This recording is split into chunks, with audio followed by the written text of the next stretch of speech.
હું આવી છું જેઠાણીની ઘરે. કેમ છે? સારું છે. મજા. હું શ્લોકા જીત અને પ્રીત.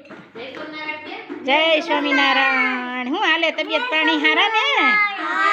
હા. બાળકો ચોકલેટ ખાઈ રહ્યા છે. કેમ? ખાટી મીઠી. હા, એ કિચનમાં આ ગયા રસોડામાં. રસોડામાં પૂરી બને છે. જો મોટું થાય ને તો મોટી મોટી કરી નાખવાની, પછી આમ કટિંગ કરી નાખવાની. કેમ ભૂમિ? એટલે મસ્ત મજાની પૂરી પણ તળાઈ રહેશે. જો કડકડી કડકડી ચોરસ પૂરી. બાળકો માટે નાસ્તો તૈયાર થાય છે. જો બાળકો રમી રહ્યા છે અહીંયા.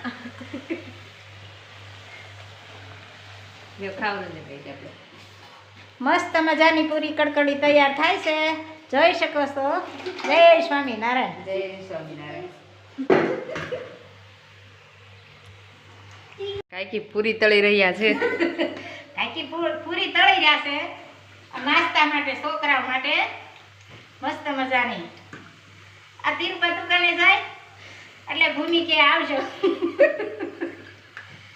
ટાઈમ હોય તો આવજો કાકી. એટલે થોડોક ટાઈમ લઈને આવીશું જેઠાણી ઘરે. જેઠાણી બહાર ગયા છે એટલે એકલા હોય ટાઈમ નો રહે.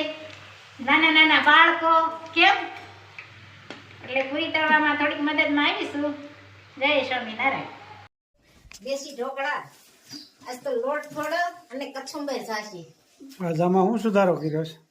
તો કોથમીર, મરચું, દૂધી, કોબી, ટમેટા, પાલક, ઓહો, વટાણા, આદુ. આ તો ઊંધિયું શાક છે કે દેશી ઢોકળા છે? ઊંધિયા શાક જેવું થાય. તો ભાઈ આમાં બહુ જ આઈટમ જાજી ગળવી છે, આપ જોઈ શકો છો. હા.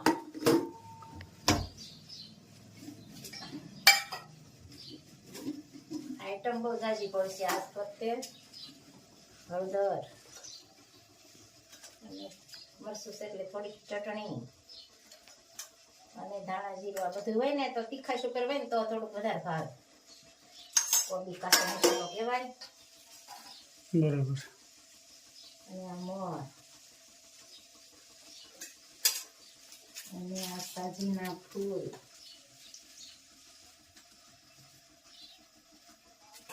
ઘણી ગણાઈને એટલી આજ આઈટમ ભેળવી છે ભાઈ દેશી ઢોકળામાં. આજ તો દેશી ઢોકળા મસ્ત બનશે આજ.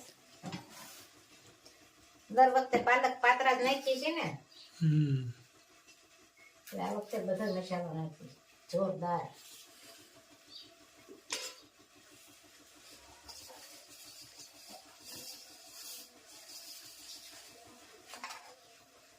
આ દૂધી, કોથમીરના મરચા,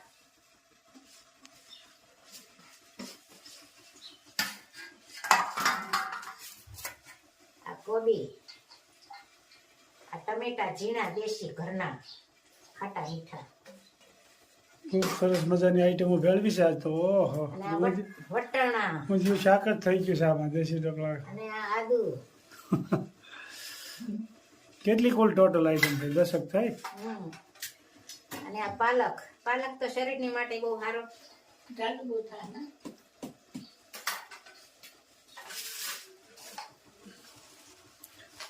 મસ્ત મજાનો લોટ બંધાઈ ગયો છે. આ તો 10-12 જાતનું ભેળવ્યું છે આમાં. હા.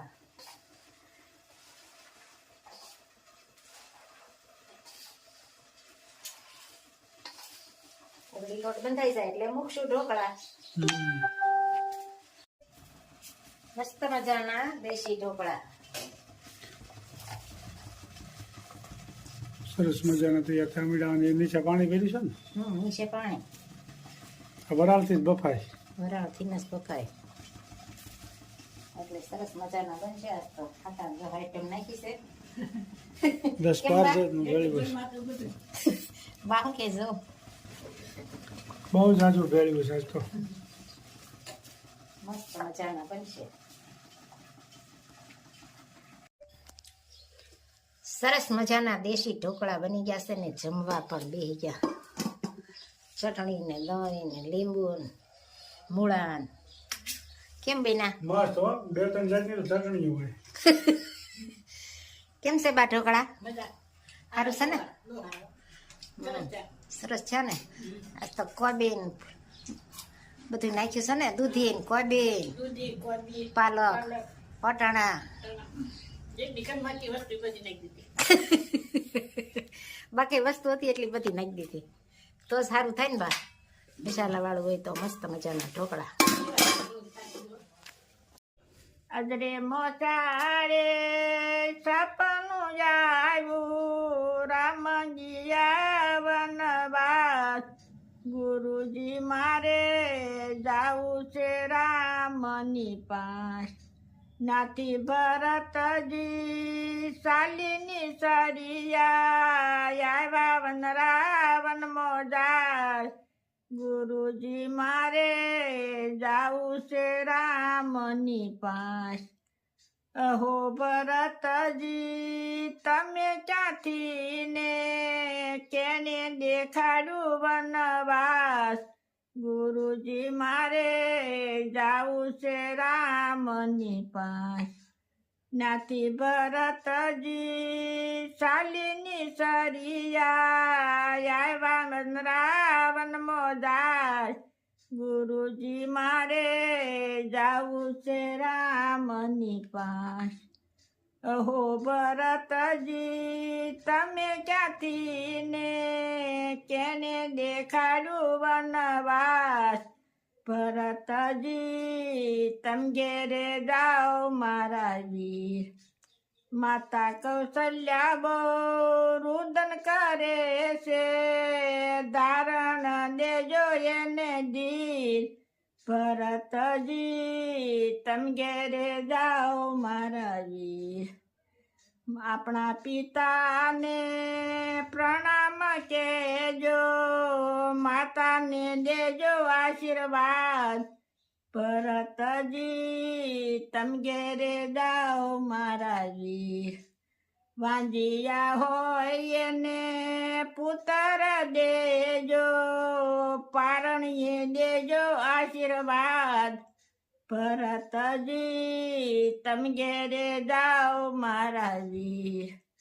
ભૂખ્યા રે હોય એને ભોજન દેજો તરસાને દેજો બોળાની ભરતજી તમ ઘેરે જાઓ મારા વીર જય સોમનાથ જય શ્રી ખૂબ સરસ મજાનું કીર્તન ગાયું મારા ભાઈએ રામ વનવાસમાં ગયા હતા ત્યારે ભરતજી એની પાછળ ગયા ત્યાં ત્યારે રામ એને વિનંતી કરે છે કે તમે ઘેરે જાઓ અને પ્રજાનું પાલન પોષણ કરો અને એનું બધાનું ધ્યાન રાખો મારે વનવાસ પૂરો કરીને જ હું આવે કારણ કે પિતાની આજ્ઞા પ્રમાણે જ હાલવાનું છે એવા રામ હતા જે કઈ માતાએ જે વરદાન માગ્યા હતા એ દશરથ રાજા આપ્યા એ પ્રમાણે જ રામ હાલ્યા હતા એટલે આપણે માતા પિતાનું કયું કરવું જોઈએ કારણ કે રામ જેટલું તો કોઈને દુઃખ પડવાનું નથી ને આપણે સહન કરી ગયા એનાથી રામ કેવા શીલે હાલ્યા હતા ને એવા શીલે આપણે થોડોક હાલવાની કોશિશ કરવી જય સ્વામિનારાયણ જય સિયારામ